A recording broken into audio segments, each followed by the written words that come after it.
Indian foodie पर आपको मिलेगा साबूदाना इडली, नारियल लड्डू, साबूदाने की खांडवी, सिंघाड़े के आटे के पराठे, कन्या भोज थाल 20 मिनट में कैसे तैयार करें, पेठे का हलवा, कोकोनट आइसक्रीम, फलाहारी बिरयानी, साबूदाना के कटलेट और मालपुए की रेसिपी। इन रेसिपीज को आप मेरे चैनल पर जाकर जरूर वॉच करें।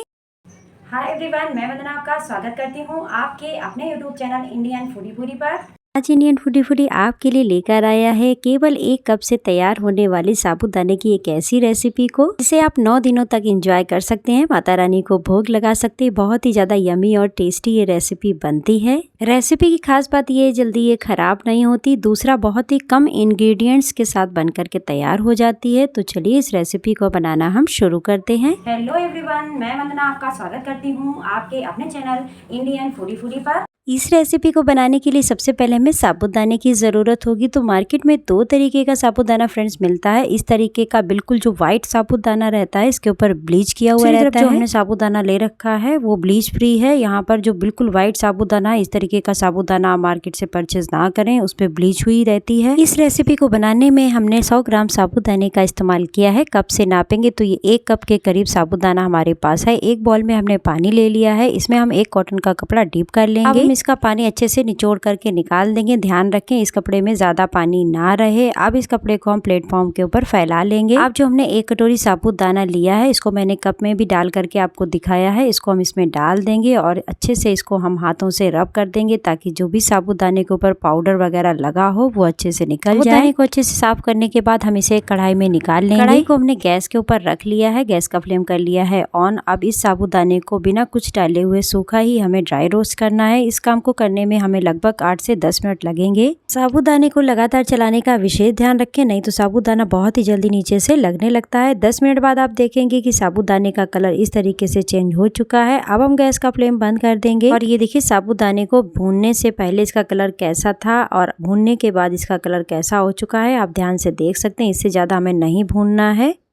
कढ़ाई अभी गर्म है तो 1-2 बारी बीच में जरूर चला दीजिएगा। साबूदाने को अब हम ठंडा होने देंगे। साबूदाना हमारा ठंडा हो चुका है, इसको हम स्ट्रेनर में डाल लेंगे और इस तरीके से थोड़ा सा हिला देंगे। इस तरीके से हिलाने से जो भी थोड़ा बहुत साबूदाना नीचे जल जाता है, थोड़े बहुत पार्ट्स वो निकल जाते हैं। अगर हम ऐसा नहीं करते हैं तो थोड़ा बहुत जो जला पार्ट रह जाता है वो हमारी रेसिपी के टेस्ट को खराब करता है। साबूदाने को चेक करने के लिए साबूदाना हमारा अच्छा से भुना है या नहीं भुना है, तो इस तरीके से साबूदाने को कुछ दाने रखिए और कटोरी की मदद से हम देखिए इसको प्रेस कर रहे हैं। बहुत ही आसानी से ये प्रेस हो रहे हैं, इसका मतलब है साबूदाना हमारा बहुत ही अच्छे से भून चुका है।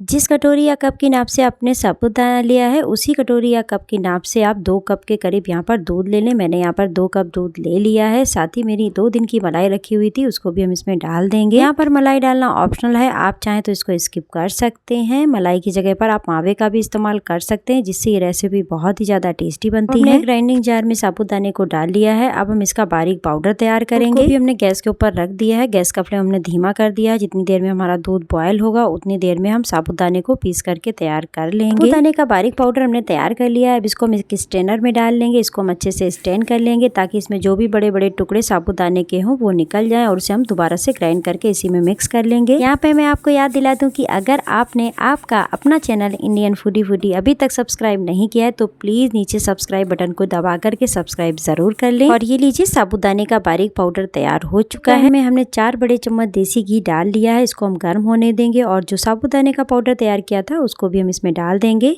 अब लगातार चलाते हुए 5 से 7 मिनट के लिए साबूदाने को घी के साथ हम बहुत ही अच्छे से भून लेंगे। इस तरीके से जब हम भून करके अपनी रेसिपी साबूदाने से तैयार करते हैं तो बहुत ही सूंधा फ्लेवर हमारी रेसिपी में आता है। और ये देखिए घी के साथ भूनते हुए 5 से 7 मिनट हो चुके हैं। अब हम गैस का फ्लेम बंद कर देंगे और थोड़ी देर के लिए कढ़ाई में इसी तरीके से इसको चलाते रहेंगे, क्योंकि कढ़ाई अभी गर्म है, साबूदाना जल सकता है। इस रेसिपी को सेट करने के लिए जो बर्फी सेट करने वाली हमारे पास ट्रे होती है उसी को हम ग्रीस कर रहे हैं। अगर आपके पास ये ट्रे हो तो इसका इस्तेमाल करें, नहीं तो कोई भी थाली या प्लेट को आप अच्छे से ग्रीस करके ले सकते हैं। फिर निकालने में अगर आपको दिक्कत होती है तो इस तरीके से थोड़ा सा बटर पेपर भी आप लगा सकते हैं। बटर पेपर लगाने की वैसे कोई ज़रूरत नहीं है, बर्फी बहुत आसानी से निकल आती है। बस मैंने आपको दिखाने के लिए इस पे बटर पेपर लगाया है। 15 से 20 मिनट बाद आप देखेंगे दूध हमारा बिल्कुल रबड़ी की तरह बन चुका है। इसी स्टेज पर हम इसमें मीठा मिलाएंगे। तो मीठे के लिए मैं यहाँ पर खांड का इस्तेमाल कर रही हूँ। जिस कप की नाप हमने साबूदाना लिया था उसी कप की नाप 1 कप मैं इसमें खांड डाल रही हूँ। खांड शुगर का एक बहुत ही ज़्यादा हेल्दी सब्स्टिट्यूट है, तो आप खांड का इस्तेमाल शुगर की जगह पर ज़रूर करें। अगर आपके पास खांड नहीं है तो यहाँ पर आप मिश्री पाउडर या फिर शुगर का भी इस्तेमाल कर सकते हैं। खांड डालने के बाद इसको चलाना बिल्कुल भी ना भूलें, क्योंकि मीठा डालने के बाद ये बहुत ही जल्दी नीचे से जलने लगता है।